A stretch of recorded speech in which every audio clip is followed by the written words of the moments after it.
nursing was reclassified. It's no longer under that professional designation, which limits, for people who aren't familiar with this, the amount of federal loans that can be taken out. That's a big deal because then that means that people who may go to work, for example, in a rural area or in areas of high need that could potentially have some of those federal loans forgiven, that maybe wouldn't happen either.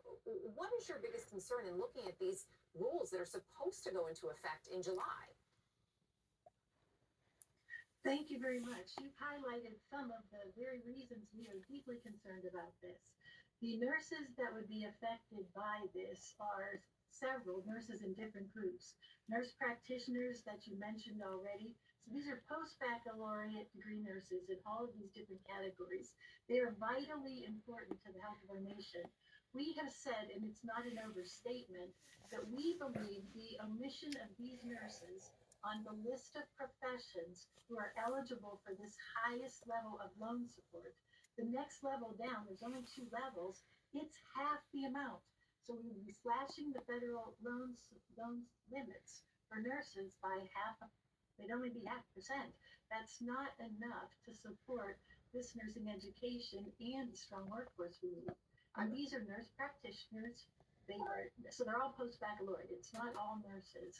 It's nurse practitioners who, as you said, provide care in rural and underserved areas. Nurse practitioners right now are stepping in and providing primary care. Our country is in a primary care crisis. Primary care are providers who take care of us, keep us healthy, take care of us when we're sick, and they help us if we need to see a specialist. Nurse practitioners are meeting that need. And not only are they improving access to care, but they're also helping assure we maintain quality care.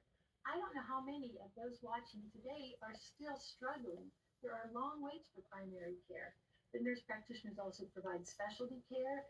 And as you said, they're in rural and also in underserved areas. But there are also certified registered nurse anesthetists here who provide and support anesthesia and surgery, clinical specialists, nurse midwives, and teachers, those who teach the future next generation of nurses.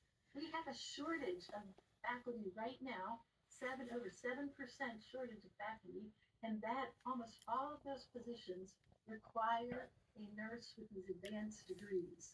As To I'm sure eliminate them means that we're challenging the future.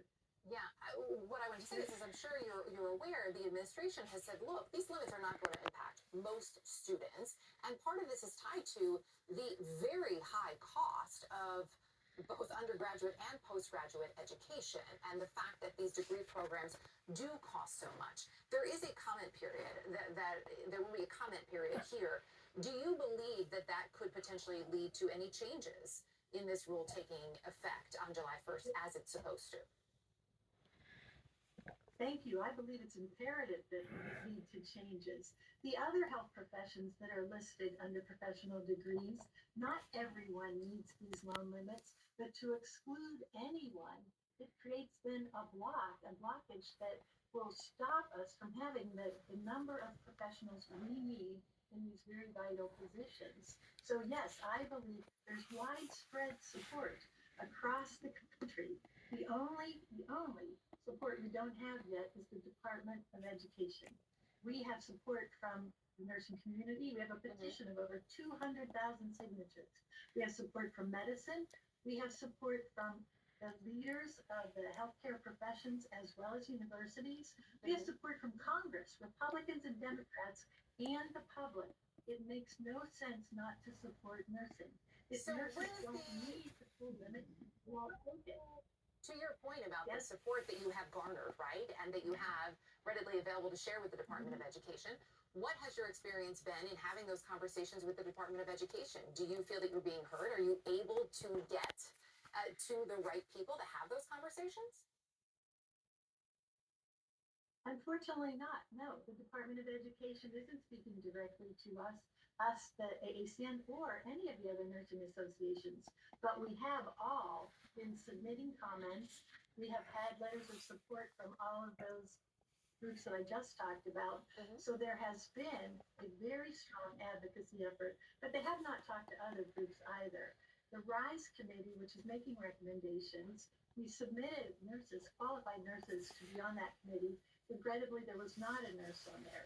There are experts on there, and I would like to believe that our increased advocacy and education that has occurred since they made this proposed recommendation, it's not final yet, I would like to believe that that has helped provide them with even more information so they will reverse this mistake, which is an omission of nurses on that list.